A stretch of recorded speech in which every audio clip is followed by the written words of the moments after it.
नमस्कार। आप सबका यहाँ पर स्वागत है। जैसा कि आपको पता है 2 मई 2022 से जो जन सुराज अभियान की शुरुआत हम लोगों ने की है, उसके तहत 2 अक्टूबर 2022 को पश्चिम चंपारण भितिहरवा गांधी आश्रम से हम लोगों ने जन सुराज अभियान के तहत एक पदयात्रा शुरू की रही है। उस पदयात्रा को करीब करीब अभी 2 वर्ष होने को आए हैं। इन 2 वर्षों में बिहार के करीब करीब 60% गांव, पंचायत और विधानसभा क्षेत्रों को पैदल अभी तक हम लोग चल पाए हैं। चंपारण से चलकर उत्तरी बिहार के ज़्यादातर जिलों को कवर करते हुए अभी हम लोग सुपौल तक पहुँचे हैं। सुपौल के बाद अभी ये पदयात्रा वहाँ से अररिया, किशनगंज, पूर्णिया, कटिहार होते हुए दक्षिण बिहार में हम लोग पहुँचेंगे और फिर दक्षिण बिहार में भागलपुर, बांका, जमुई, मुंगेर करके उस शाहाबाद की दिशा में आएंगे। लेकिन यहाँ पहुँचने में अभी 6, 8, 9 महीने भी लग सकते हैं, क्योंकि अभी काफ़ी एरिया बाकी है। लेकिन 2 बरस के इस प्रयास में सोशल मीडिया या आप लोगों के माध्यम से बहुत सारे लोग जो साथी जन सुराज अभियान इस परिकल्पना से जुड़े हुए हैं, उनकी मांग पर मैं आज एक दिन के लिए आज आपके ज़िले कैमूर में आया हूँ। कुछ साथी जो यहाँ जन सुराज से जुड़े हुए हैं उनसे मुलाकात करेंगे। यहाँ पर बगल में रामगढ़ के आपके यहाँ उपचुनाव है, वहाँ पर जो जन सुराज से साथी जुड़े हुए हैं उनसे चर्चा भी करेंगे कि क्या वो चुनाव लड़ना चाहते हैं। और शाम में यहाँ के प्रबुद्ध लोगों के साथ एक बैठक करेंगे और फिर मैं कल सुबह यहाँ से निकलूँगा। ये पदयात्रा का हिस्सा नहीं है, ये सिर्फ एक परिचय का दौरा है। पदयात्रा जब यहाँ करने आएंगे तो कैमूर जैसे ज़िले में कम से कम 20 से 25 दिन मुझे लगता है एक ज़िले को पैदल चलने में। जब यहाँ आएंगे तो उतना समय यहाँ बिताएंगे, गांव-गांव जाना, लोगों से मिलना, जो जन सुराज की परिकल्पना है, जो सोच है, जो उद्देश्य है, उसको लेकर लोगों को जगाना, समझाना, वो काम जब मैं यहाँ पदयात्रा में आऊँगा तब करूँगा। आज सिर्फ जन सुराज से जुड़े हुए साथियों से मिलना, उनके सवाल का जवाब देना, संगठन की यहाँ पर रूपरेखा क्या होगी, उनकी भूमिका क्या होगी, इस दिशा में हम लोग बात करने आए हैं।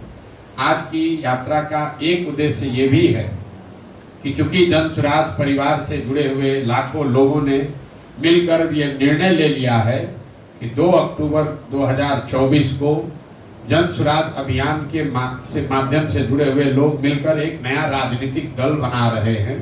उस दल में जिन जिलों में पदयात्रा नहीं हुई है, वहाँ के लोगों के, संगठन से जुड़े हुए लोगों की भूमिका, उनका योगदान क्या होगा, उसको जानने समझने के लिए भी मैं आज यहाँ पर आया हूँ।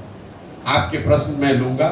उससे पहले पदयात्रा का जो संक्षिप्त मेरा अभी तक का अनुभव है, उसको संक्षिप्त 5-7 मिनट में मैं आपसे साझा करना चाहता हूँ। उसके बाद आपके प्रश्न लूँगा।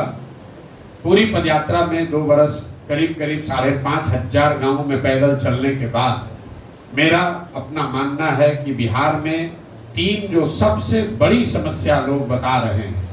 पहली समस्या है बेरोजगारी और पलायन का। ये 3 ऐसी समस्या है जिसको किसी वर्ग विशेष, जाति विशेष, समाज, गांव, जिला, पंचायत का समस्या नहीं है, सर्वस्पर्शी समस्या है। पहली समस्या है बेरोजगारी और पलायन। दूसरी समस्या है शिक्षा व्यवस्था का पूरी तरीके से ध्वस्त होना। और तीसरी बड़ी समस्या है यहाँ किसानों की बदहाली। अब जो पहली, मैं तीनों बात को थोड़ा थोड़ा आपको समझाऊंगा कि लोगों ने क्या बताया, हम लोगों ने जमीन पर क्या देखा। जो पहली समस्या है बेरोजगारी और पलायन, इस पर खूब चर्चा होती है। आप जैसे लोग ये कह सकते हैं कि भाई बेरोजगारी पलायन बहुत मुद्दा है, इसके लिए इतना दिन पैदल चलने की क्या जरूरत है। तो पहले से लोगों को पता है, बिल्कुल ये लोगों को पहले से पता है कि बेरोजगारी और पलायन बिहार में बहुत बड़ा मुद्दा है। लेकिन इन समस्याओं के विभिन्न आर्थिक, सामाजिक पहलुओं की जानकारी आपको नहीं है, जो कि पैदल चलकर दिखी या हम लोग समझ पाए। इन समस्याओं के विकरालता का अनुभव जो हम लोगों ने गाँव देहात में किया, वो शायद आपको आंकड़ों में या समाचार पत्रों में जो आप पढ़ते हैं, जो नीति नियंता बताते हैं, उससे अलग है। उदाहरण के तौर पर पलायन को ले लीजिए। बिहार की सबसे बड़ी समस्या है पलायन। लोगों को लगता है कि पलायन यहाँ गरीब लोगों की समस्या है। गरीब परिवार के बच्चे मजदूरी करने के लिए, रोजी रोजगार, परिवार का भरण पोषण करने के लिए दूसरे राज्यों में जाकर काम करते हैं। लेकिन 2 बरस पैदल चलने के बाद मैं आपको विश्वास से कह सकता हूं कि पलायन यहाँ पर सिर्फ गरीबों की समस्या नहीं है। पलायन ऐसी समस्या है जो हर परिवार की समस्या है। फर्क बस इतना है कि गरीब परिवार के बच्चे मजदूरी करने के लिए बाहर जा रहे हैं और मध्यम वर्गीय परिवार के बच्चे नौकरी और पढ़ाई के लिए बाहर जा रहे हैं। लेकिन बाहर हर परिवार का बच्चा जा रहा है। अगर आपको मजदूरी करना है तो भी बाहर जाना है, पढ़ाई करनी है तो भी बाहर जाना है, नौकरी करना है तो भी बाहर जाना है, इलाज दवा कराना है तो भी बाहर जाना है।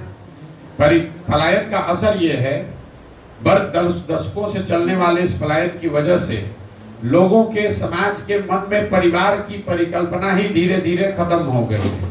हम लोग जब गांव में जाते हैं, शायद ही कोई ऐसा परिवार मिलता है जिसमें माँ बाप, पति पत्नी, बाल बच्चे एक साथ रह रहे हो। ज्यादातर परिवारों में कोई एक ही या 2 पीढ़ी का आदमी रह रहा है, एक पीढ़ी का आदमी बाहर ही गया हुआ है। आप लोग भी देखते होंगे गांव देहात में, जब हम लोग गांव में चलते हैं, गांव में बच्चे मिलते हैं, बूढ़े मिलते हैं, महिलाएं मिलती हैं, नवयुवक कहीं गांव में नहीं है। ये पलायन की समस्या है। ये सिर्फ गरीबों का मामला नहीं है। दूसरा, पलायन सिर्फ श्रम का पलायन नहीं है। श्रम के पलायन पर खूब चर्चा हो रही है कि कितने लोग जा रहे हैं, लेकिन पलायन का दूसरा जो पहलू है कि श्रम का पलायन इसलिए है क्योंकि यहाँ से बहुत बड़ी संख्या में बुद्धि और पूंजी का पलायन है, जिसका कोई चर्चा नहीं कर रहा है। यहाँ से जो लोग पढ़ लिख गए वो वापस बिहार नहीं आ रहे। और तीसरी जो सबसे बड़ा पलायन है, जो कि श्रम और बुद्धि से भी ज्यादा, वो है पूंजी का पलायन, जिस पर कोई चर्चा नहीं हो रही है। हम लोग सोच रहे हैं कोई बाहर से आकर यहाँ 10,000 करोड़ का फैक्ट्री लगाएगा, 2,000 करोड़ रुपया का फैक्ट्री लगाएगा तो रोजगार मिलेगा। आपको हमको ये नहीं पता है कि पिछले 30 बरस में बिहार के बैंकों ने 26 लाख करोड़ रुपया, इसको याद रखिए, 26 लाख करोड़ रुपया बिहार के लोगों का जमा किया हुआ पैसा बैंकों ने दूसरे राज्यों में भेज दिया। ये सबसे बड़ा पलायन है। तो जो जन स्वराज की सोच है कि जब तक पूंजी का पलायन नहीं रुकेगा, तब तक बुद्धि का पलायन नहीं रुकेगा। जब तक बुद्धि का पलायन नहीं रुकेगा, तब तक श्रम का पलायन नहीं रुकेगा। लेकिन अगर पूंजी का पलायन रोक दिया जाए तो बुद्धिमान लोग, जो पढ़े लिखे समझदार लोग हैं, वो पूंजी का उपयोग करके यहीं पर रोजगार के अवसर पैदा करेंगे और उसी से श्रम का पलायन रुक सकता है। तो पलायन की जो बड़ी समस्या है, जिसको हम लोग समझते हैं कि पलायन मतलब मजदूर ट्रेन पर, बस में बैठ कर जा रहा है, ऐसी बात नहीं है। बिहार से बहुत बड़े पैमाने पर पूंजी का पलायन हो रहा है, बुद्धि का पलायन हो रहा है, जिसकी वजह से श्रम का पलायन उसका परिणाम है, वो कारण नहीं है। शरीर में इन्फेक्शन है तो आपको बुखार होगा। पूंजी और बुद्धि का पलायन है, इसलिए श्रमिकों को यहाँ से बाहर जाना पड़ रहा है। इसी तरह जो बेरोजगारी है, हम लोग को लगता है कि पढ़ा लिखा आदमी जो घर का गरीब है उसके लिए बेरोजगारी, रोजगार बहुत बड़ा मुद्दा है। ऐसी बात नहीं है। जब हम गांव में चलते हैं तो जो लोग 10 बीघा, 15 बीघा, 20 बीघा के मालिक हैं, बड़ा रोजी रोजगार व्यापार कर रहे हैं बिहार के नजरिए से, वो लोग भी आकर कहते हैं भैया 20,000 रुपया का भी नौकरी का बच्चे को दिलवा दीजिए। 20,000, 25,000 रुपया नौकरी के लिए अपने को बड़ा समझने वाले, बड़ा जो लोग हैं समाज के सामान्य मध्यम वर्गीय परिवार के लोग, वो भी अपने बच्चों के 20,000 रुपये, 25,000 रुपये के नौकरी के लिए भी उतना ही चिंतित हैं जितना सामान्य परिवार के बच्चे परेशान हैं। तो पलायन और बेरोजगारी ये सर्वस्पर्शी समस्या है। दूसरी समस्या मैंने आपको बताई, बिहार में एजुकेशन का ध्वस्त होना। मैं यहीं बिहार के सरकारी स्कूल से खुद पढ़ा हूँ। बिहार में शिक्षा व्यवस्था बहुत अच्छी कभी नहीं थी, लेकिन पहले प्रखंडों में, जिलों में 4, 5, 7, 10 विद्यालय ऐसे जरूर थे जहां पढ़कर आप अपना जीवन सुधार सकते थे। ये लालू नीतीश के 30 वर्ष के समाजवादी शिक्षा व्यवस्था का परिणाम है कि शिक्षा व्यवस्था को समतामूलक शिक्षा व्यवस्था बनाने के चक्कर में जो थोड़ी बहुत स्कूल व्यवस्था थी उसको भी खत्म कर दिया। समतामूलक शिक्षा नीति के नाम पर हर जगह विद्यालयों के भवन बना दिए गए। नतीजा क्या हुआ? जहां भवन है वहां शिक्षक नहीं है, जहां शिक्षक है वहां भवन नहीं है, जहां दोनों है वहां पढ़ाई नहीं है, जहां तीनों है वहां पर बच्चे ही नहीं है। ये इतनी बड़ी समस्या है। कई लोगों को लगता है कि बिहार में शिक्षा व्यवस्था इसलिए खराब है कि यहाँ पर खिचड़ी बंट रहा है। कुछ लोग कहते हैं कि यहाँ का जो शिक्षक है, नियोजित शिक्षक, उसकी गुणवत्ता खराब है इसलिए शिक्षा व्यवस्था खराब है। इन दोनों बातों में पूरी सच्चाई नहीं है। अगर सिर्फ खिचड़ी बंटने से बिहार की शिक्षा व्यवस्था खराब होती तो 6वीं क्लास के ऊपर तो स्कूलों में खिचड़ी नहीं बंट रहा है, वहां पर पढ़ाई क्यों नहीं हो रहा है, आप बताइए। अगर आपको लगता है कि नियोजित शिक्षकों से बिहार की शिक्षा व्यवस्था खराब हो गई तो आप बताइए कि Patna science college, Patna college में पढ़ाई क्यों नहीं हो रहा है।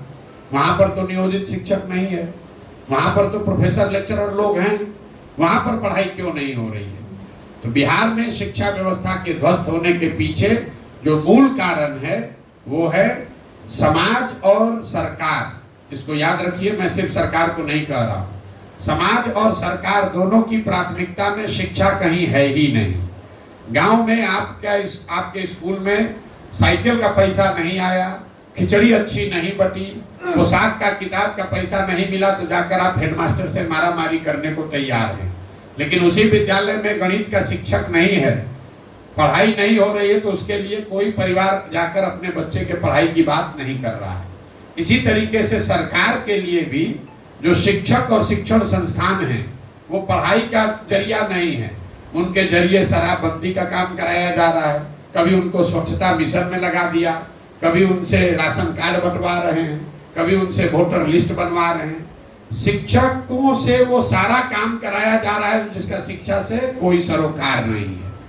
एक बार इलेक्शन होगा तो स्कूल बंद करके 2 महीना अब स्कूल के कैंपस को इलेक्शन के लिए यूज किया जा रहा है।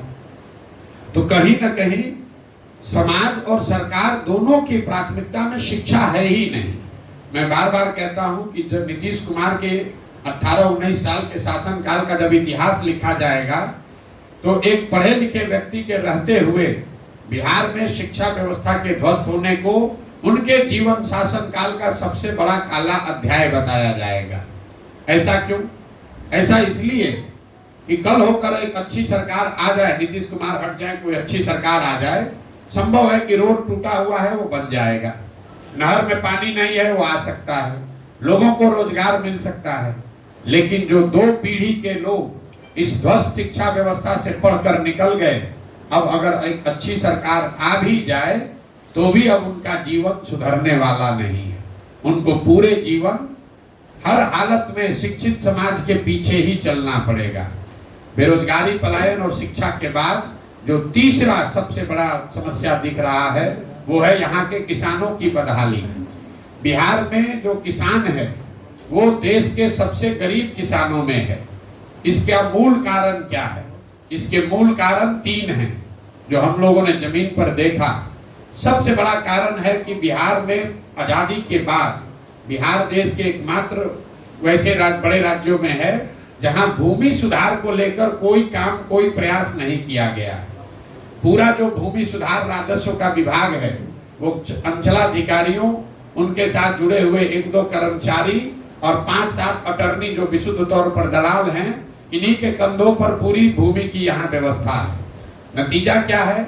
यहाँ 1/3, ये आंकड़ा याद रखिए, जितनी खेती या योग्य जमीन है उसमें 1/3 जमीन के मालिकाना हक को लेकर डिस्प्यूट खड़ा है। या तो परिवारों में झगड़ा है, या मामला कोर्ट में है, या सरकार और जो जिसके पास जोत का अधिकार है उसके बीच में लड़ाई चल रही है। भूमि सुधार के लागू नहीं होने से भूमि की, जमीन की जो प्रोडक्टिविटी है वो कम है। अगर आपके पास जमीन है भी तो आप उस पर लोन नहीं ले सकते हैं, जमीन है भी तो उसको बेच नहीं सकते हैं, उसका क्लियर ओनरशिप फिक्स नहीं है। तो आप जमीन से सिर्फ खाने का उपाय कर पा रहे हैं, उससे कमाने का कोई उपाय नहीं कर पा रहे हैं। दूसरी जो किसानों की बड़ी समस्या है वो है यहाँ जल का कुप्रबंधन। जो हम लोग यहाँ बात करते हैं कि बिहार में बाढ़ बहुत बड़ा अभिशाप है, ज्यादातर लोग समझते हैं कि यहाँ बाढ़ बहुत आता है इसके लिए खेती और किसानों की हालत खराब है। मैं एक आंकड़ा आपको बता रहा हूँ, बिहार में टोटल जितनी खेती योग्य जमीन है उसमें 50% जमीन पर ही बाढ़ का खतरा है। बाकी का जो 50% जमीन है उसमें करीब करीब आधी जमीन जल जमाव की वजह से प्रभावित है, जहां सिर्फ एक ही फसल हो रही है। बहुत बड़े पैमाने पर जो नेपाल से लगते हुए जिले हैं वहां पर बाढ़ नहीं है, वहां पर नदियों के कटाव का मामला है। नदियों के रास्ता बदलने से हजारों एकड़ उपजाऊ जमीन, आज जो इस साल जो उपजाऊ जमीन है अगले साल वहां रेत पड़ जाता है। लोग ओवरनाइट खेतीहर से, किसान से मजदूर बन जाते हैं। जैसे ही आप नेपाल से लगते हुए जिलों से नीचे उतरेंगे, गोपालगंज में, सिवान में, छपरा में, मधुबनी में, दरभंगा में, खगड़िया में, बेगूसराय में, समस्तीपुर में, हर पंचायत में हजारों एकड़ जमीन ऐसी है जहां एक बार बरसात में पानी आ गया तो पानी 6 महीना 8 महीना निकलता ही नहीं है। तो मैं आपको ये बताना चाह रहा हूं कि बिहार में जितनी बड़ी समस्या बाढ़ की है उससे भी बड़ी समस्या खेतों में जल जमाव की है। बाढ़ है तो वहां 3 दिन पानी आया फिर भी कुछ हो जाएगा, लेकिन जो जल जमाव है वो परमानेंट व्यवस्था है, परमानेंट परेशानी है। उस खेत से जहां 2 फसल 3 फसल हो सकता था वहां एक ही फसल हो रहा है। दक्षिण बिहार में सूखे की बहुत बड़ी समस्या है, सिंचाई की समस्या बहुत है। एक आंकड़ा और याद कर लीजिए, बिहार देश का एकमात्र ऐसा राज्य है जहां पिछले 10 वर्ष में सिंचित भूमि की मात्रा 11% से कम हो गई है। जैसे आप गांव देहात में यहाँ देखते होंगे, लोग बताता है कि नहर में पहले पानी आता था, आजकल पानी नहीं आता है। तो नहरों के रख रखाव में जो कमी आई, जो नलकूप की व्यवस्था में कमी आई, उसके वजह से 11% सिंचित भूमि आज सूखे के चपेट में है। मतलब अगर 10 वर्ष पहले 100 एकड़ में नहरों और नलकूप से सिंचाई की व्यवस्था थी तो वो घट के अब 89 एकड़ ही रह गई है। लेकिन ये भूमि सुधार और जल कुप्रबंधन के बाद भी जो किसान यहाँ उपजा रहा है उसके परेशानी का सबसे बड़ा कारण ये है कि एक आर्थिक सर्वेक्षण बताता है कि बिहार में जो किसान जो फसल उपजा रहा है उसको उसका उचित मूल्य न मिलने की वजह से हर साल यहाँ के किसानों को 15 से 20 हजार करोड़ रुपए का नुकसान हो रहा है। ये आंकड़ा याद रखिए, 15 से 20 हजार करोड़ रुपया हर साल आपका नुकसान हो रहा है, क्योंकि आपको फसल का उचित दाम नहीं मिल रहा है। ये धान का कटोरा है साहबाद, यहाँ घर घर धान का खेती हुआ है। धान का आधिकारिक मूल्य है 2100 रुपया।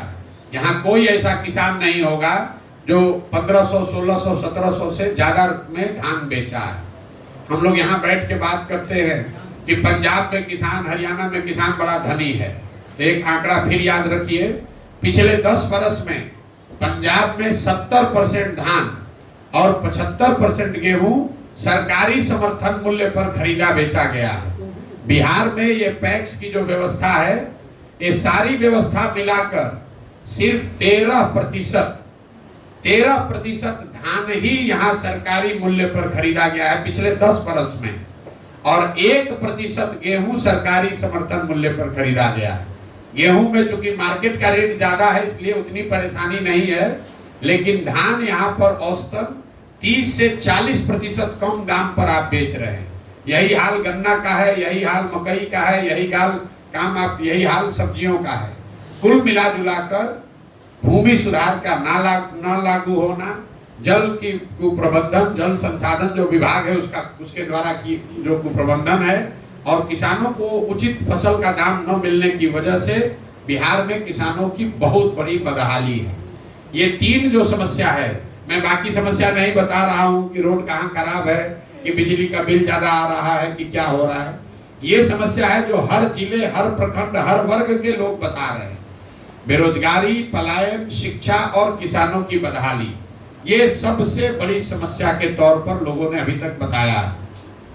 3 शब्द जो मैंने पदयात्रा के दौरान सबसे ज्यादा सुने वो है अधिकारियों की मनमानी से उससे परेशान जनता, दूसरा सरकारी विभागों में